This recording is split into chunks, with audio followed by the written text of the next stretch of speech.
like y'all had a conversation 2 or 3 days ago, and certain parts of the conversation was on economic development and small business.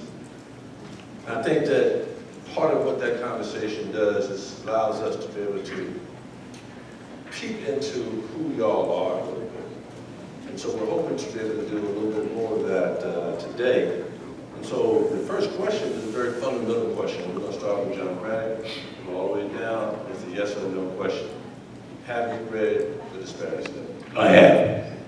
Jack? I have. Yes, I have. Mayor? Sean? Yes. Steve? Yes. Bill? Yes. Okay, let's ask real quick. And so now we know that you know. Now we know that you know. And part of you knowing, and I was married to a researcher. And rather than get caught up into emotion and substance, rather than get caught up in that, she would always lead a conversation by saying, the research suggests that there's a problem.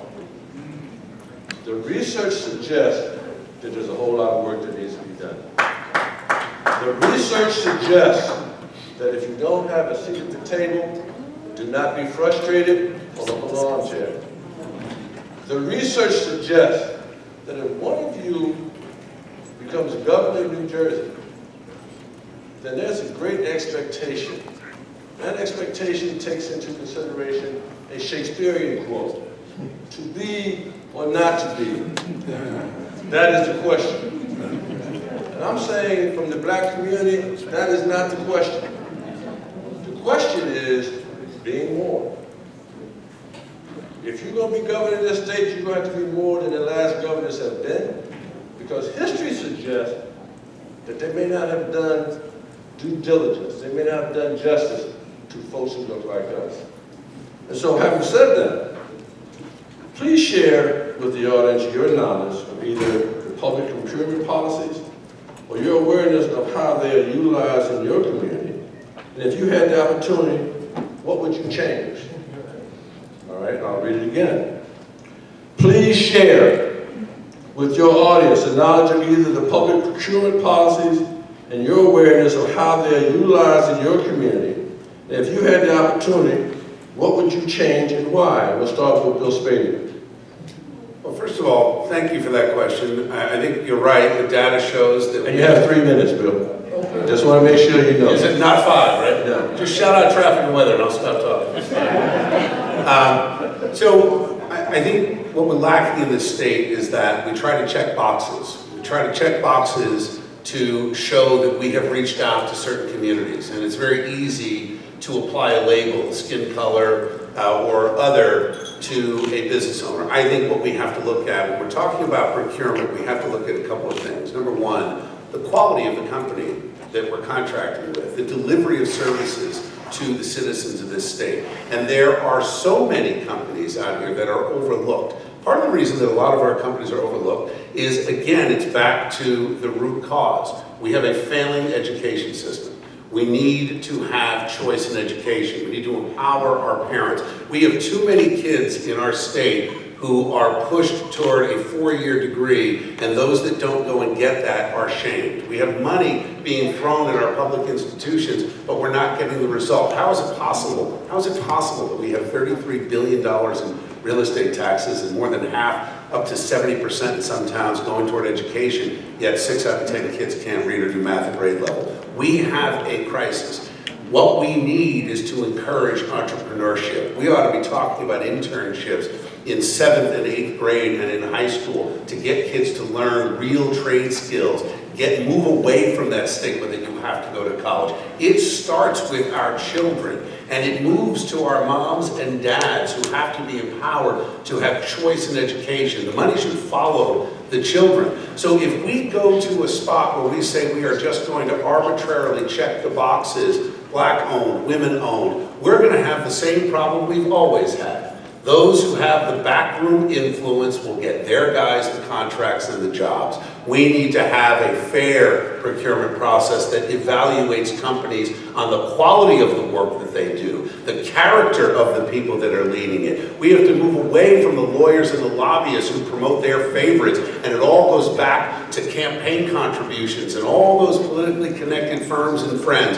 If we truly open up the process based on the merit and the quality of work, we're going to change the system. But that can't happen when you've got 9 out of 10 kids in Newark, New Jersey who cannot do math at grade level. That's not going to happen when we've got cities and areas where there are budding entrepreneurs that might be the next best thing in that industry, but they are hampered by rising crime, by a failing infrastructure. We've got to do right by so many. How many people are struggling with their mortgage, their rent, their electric bill? All that has skyrocketed in the state because we have leaders that play politics on ideological agendas instead of looking at the quality of people. Ronald Reagan famously said that rising tide will lift all boats. We need to lift all the boats across the communities and expose those companies that have the quality production that we need to bring into our state government.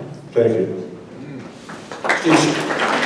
Steve Sweeney? Yeah, I was proud to support the diversity study legislation because it was important to take this out from the back room and put some light on it, on how government wasn't functioning.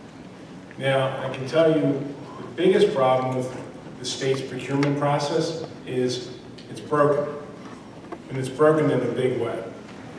What you see, what happens with procurement many times is they just extend contracts because it's easier.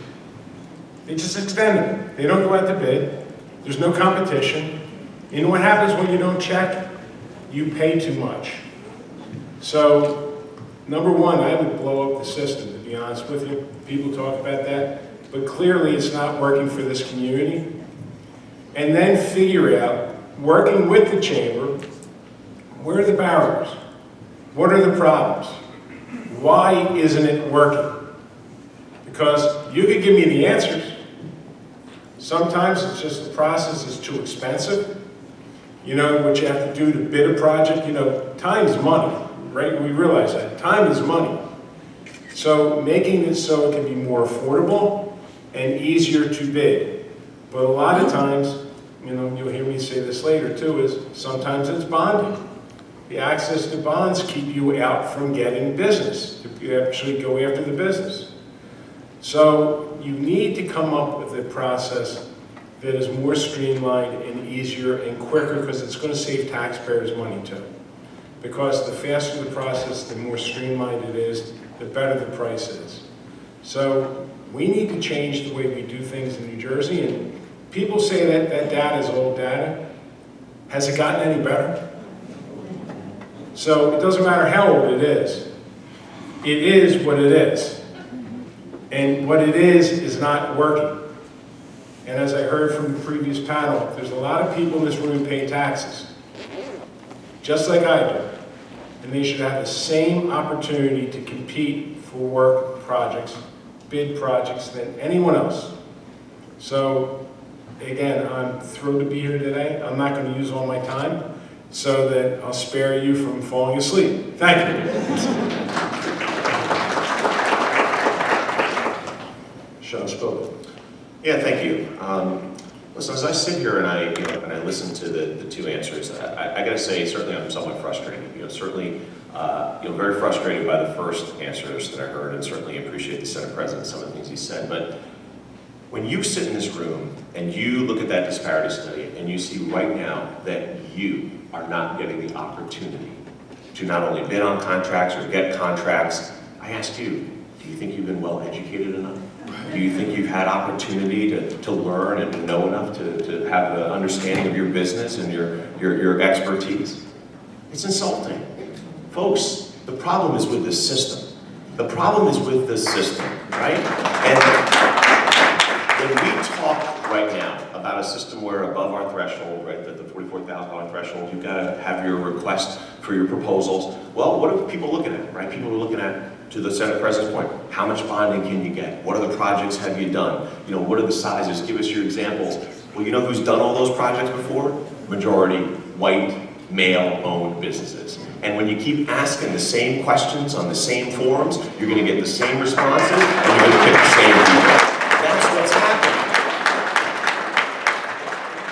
So we've got to fundamentally change the system. We've got to fundamentally change not only how we're looking at these requests for proposals, but yes, the ones that are under the threshold, we've got to look at it and say, hey, when we look at your qualifications, we are going to value different things on that form, right? We're going to give different points that are allotted to say, you're qualified to do this job. We're going to be intentional, and as governor, what I would do is say, hey, listen, we're not just going to leave it up to municipalities who often say, yeah, under that threshold, I'm going to pick the buddy that I know, I'm going to pick the firm that I always use, I'm going to pick the company that I work with. Again, majority white, male-owned businesses. We're going to step in and say, no. When you're looking at those, you still have to meet certain obligations. And those obligations are going to be looking at how many women and minority-owned businesses you're working with and bringing in. Looking at to say, hey, are you looking at the veterans in your community? Are you working with others and having conversations with groups like the Chamber to say, hey, how are you diversifying your portfolio of folks that you work with?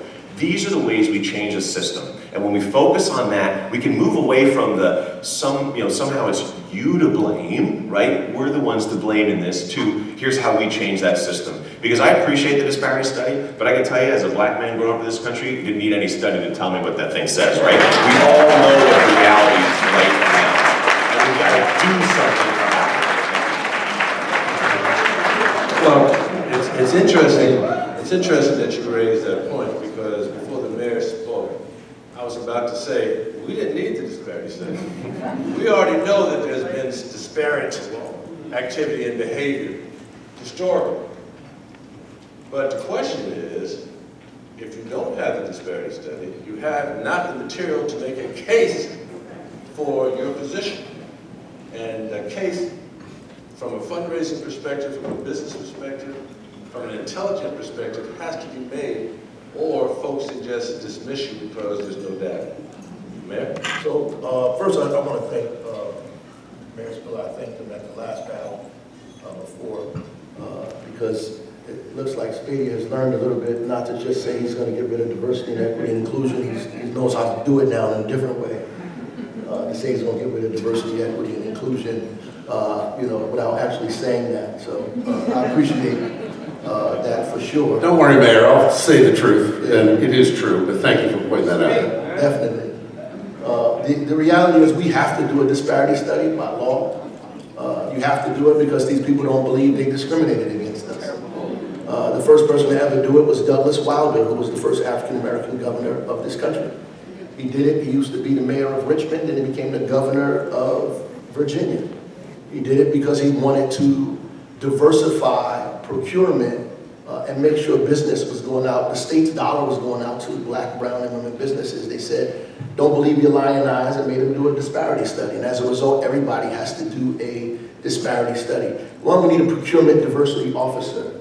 We need one in the state that overlooks all the departments to make sure, and key performance indicators, that they are diversifying their spend, that money is going to businesses throughout the state that are diverse, that we're doing that deliberately and intentionally, because it was deliberately and intentionally done to us to prevent us from having business, and it can't be fixed unless we do it deliberately and intentionally. I think that there should be a simplified acquisition threshold like the federal government has, so we simplify the process for small businesses, mid-sized businesses, black, brown, women, veteran businesses. You simplify the process. You take away some of the regulatory, some of the permitting, some of the paperwork that's this high, right? And you allow people to simplify process, and you raise the threshold from $44,000, sort of like the PLA discussion we'll get into later. Because right now you only can do that for $44,000. I think that money should be raised. The government is $250,000 on some contracts and $7 million on others.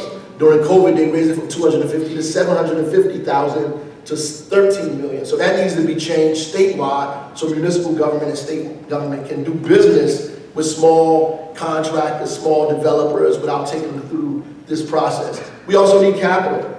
These businesses need capital immediately, and these banks are not providing capital. Neither are CDFIs. And so I'm gonna go back to the fact that we need a statewide mechanism, a public mechanism to begin to invest in small businesses and black and brown businesses and businesses in communities that are underrepresented and economically distressed, where we invest in those businesses and invest in those people around home ownership and around procurement, using the dollars to allow people to take care of their balance sheet, to lease equipment, to do the things they need to do, to even compete for city, county, or state contracts, because you can't even compete if you don't have the things in advance. Then lastly, I would say we have to put it in the contract.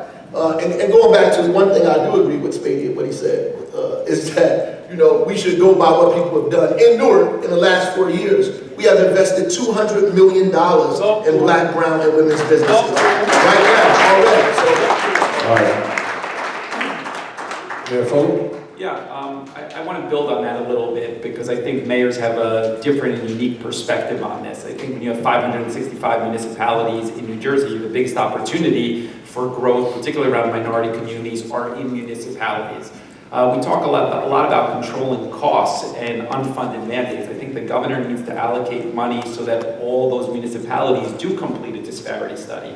I understand that this room recognizes the fact that you don't need the data, but the majority of the mayors in New Jersey don't look like the people in this room. And so it is very important that they do see the data and are held accountable for improving the numbers. So dollars need to come from the governor in a budget to mandate all the municipalities to complete a study. Most mayors don't want to do it for the reason that they know the data will not be favorable and they will get criticized for it. That needs to be a mandate. You need to make people comfortable around that.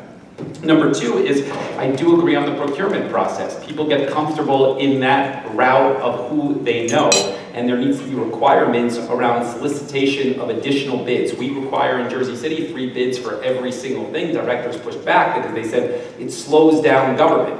And we always say, I understand that. Of course, you feel comfortable buying tires from the vendor that you've bought tires for 20 years. But we need to get other bids, and we need to document it along the way. And when you force it, you do get accountability and you do get change. I think that's number 2 that we need to do. Number 3 is around education.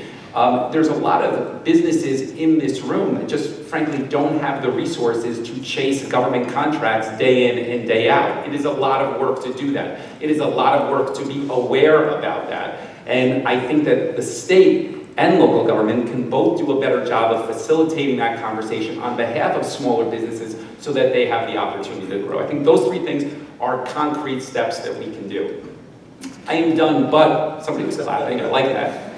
I am done, I have a minute left, but I will take the privilege of saying that I do need to leave at 2 o'clock. I explained it to him earlier. The most important appointment of my day is at 3 o'clock, which is school pickup. I have a 6-year-old and 4-year-old, and I do need to get back to Jersey City for that because I will not miss that one. But I want to say thank you for allowing me to be part of this today, and I look forward to being a partner for you and with you as hopefully the next governor. So thank you.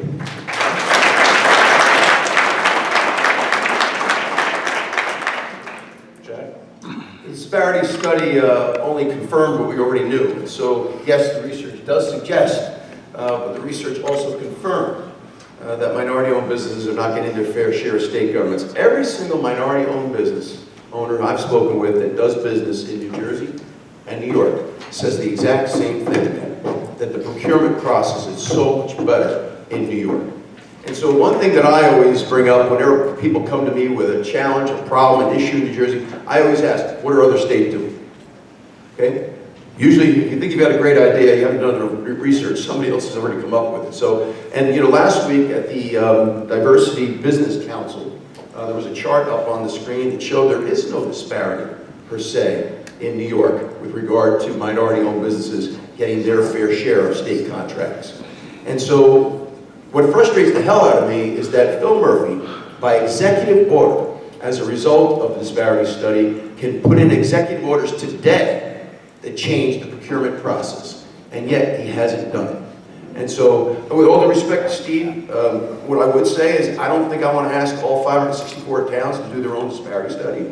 What I want to do, because I think what happened at the state level confirmed what's going on all around the state. What I would just like to see each town have is its own set-aside that we establish in Trenton by law, and they are required to meet that set-aside. I don't agree with the mayor, very respectfully, on a state bank. the mayor of Newark, Ras Baraka. We have already laws in place that say that local banks are supposed to be doing community lending. And guess what? They're not. So, you know, when I said in my opening statement, my job on day one is to make sure this state government functions, right now it doesn't. It doesn't from a procurement standpoint, and you're disadvantaged. It doesn't from a lending standpoint, and minority businesses are disadvantaged. So I really believe this. As a two-time business owner and MBA CPA, this state needs desperately a hands-on CEO that's going to go to work every single day and make sure that your state government runs well. Right now, it does not. And we can talk endlessly about the various ways it doesn't. But today, we're focused really on a couple of things, such as procurement and how it disadvantages you. But I and my cabinet will show up every single day and make sure that this state government runs well, and in so doing is fair in doing what it's supposed to do, especially for minority communities. John? Well, I've been driving around the state for 50 years, and as you drive through the state, you see the disparity. Certain communities, the way they look, and other communities. So we know from what we see that there is incredible disparity. Now, what I would do on day one is make sure that we were living in the other person's shoes. I said every legislator in this state should spend 2 or 3 weeks in the other district, because people live in these glass bubbles and they've never really experienced an urban setting, nor have they experienced the problems within an urban community. Now, what I'm going to do is I'm going to put my arm around people like Ras Baraka. And the people in New Jersey are going to see, he may not like it, but I'm going to be a hell of a lot. You can tell you how jealous I am. And let me tell you, you got to start by showing that you're working together. So who are you going to learn from? I'm going to learn from somebody, some rich community? No. You got to work with the people who understand the problem. And that's what we used to have in this country. Now what we have, us versus them. You got cable channels that want to fight with each other, will never say one good word about the other side. I'm not afraid to stand up and say I work with Democrats. I'm not afraid to stand up and say that inclusion and diversity is important in America. I'm not afraid to say these things. What I am afraid of is isolationism and frustration that exists in our society, because 80% of the people have a big heart and they want to help other people. I'm not going to let the extremists nationally or in our state break our country apart. We're going to help the people who need that help, and I'm going to learn from the people on the other side of the aisle who may live in a little district, different district than I live in. You can count on that. So I want to thank you so much for that opportunity.